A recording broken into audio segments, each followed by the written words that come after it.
it's Lexi, and so you can see this is kind of my new apartment setup. I hope you kind of like it. My bookshelf's like kind of this way, so I won't be kind of sitting from that. It'll be different, and yeah, so I will definitely be doing kind of like a books that I brought to uni video soon, but today I'll be sharing with you the top 5 books that I read this summer. Yeah, so without further ado, let's get started. And for those who don't know, if I'm looking down, it's because I record all the books that I've read in my bullet journal, which I'll be doing a video hopefully coming up sometime this month or early October.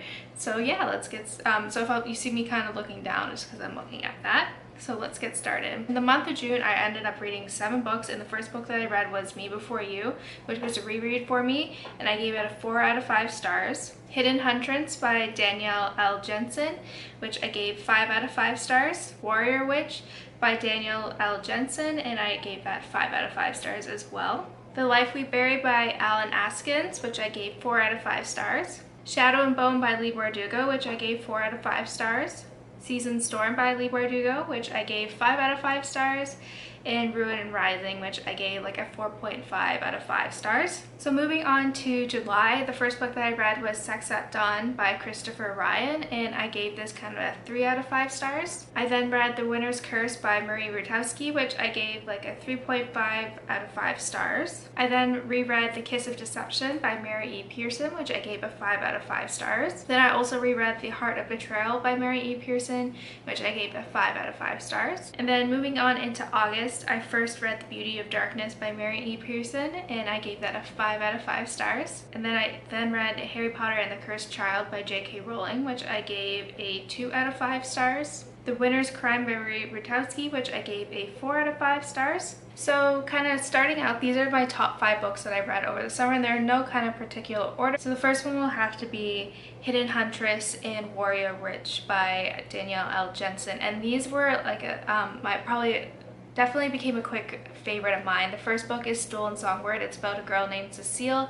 who is kind of captured by trolls and it ends up living under a mountain. She kind of finds out that there's kind of been a witch who kind of cursed the trolls underneath the mountain, and these 2 books were the last 2 books in the trilogy, and I really ended up liking it. Hidden Huntress was definitely my favorite out of the 3, and it was just really good. The author does a really good job of just kind of building it up, and it gets better and better as the series progresses, and I really like that Cecile was a very strong female character, and it was good to kind of see her perspective, and it was kind of a different fantasy from what is this trilogy as a whole is what you kind of see in kind of YA fantasy, so it was nice to kind of see like this new perspective, and I really enjoyed the series.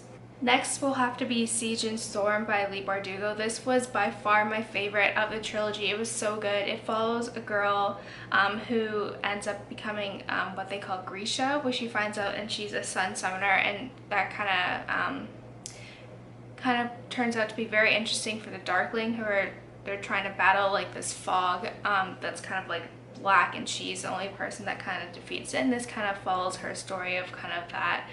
And I really enjoyed this series. I wasn't really expecting to enjoy it just so much because I heard kind of mixed things about it, but I really enjoyed it. And also I love the prince, Alexander. I loved him so much. I did have some mixed feelings about Mal. Like if you see in my wrap-up, I think I talk about it, or my review, I don't really remember. I did have some mixed feelings about him, but I really enjoyed kind of the book. It does have a strong female lead, and it was just really, this had me on the edge of my toes the entire time. So next is The Beauty of Darkness by Mary E. Pearson, and this was my most anticipated book of the whole year. I was so excited for this to come out.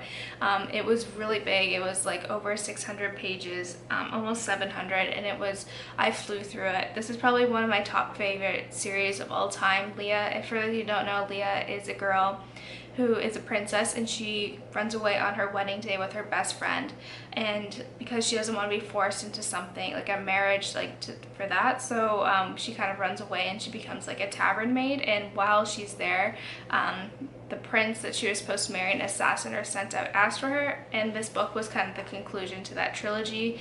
I really am sad though that the trilogy is over though. Like, I loved it so much, so hopefully like maybe there'll be a continuation on it, because it was kind of an open ending kind of ending to it, which I enjoyed. I love this series, and it's definitely become one of my favorites, definitely within my top 5. And lastly, the last book will have to be The Winter's Crime by Marie Rutkoski, and I read The Winter's Curse before, I think back in July, and I had kind of really mixed feelings about it. I remember reading like the first 3/4 of the book, and I was like, I don't really understand the purpose of this book overall.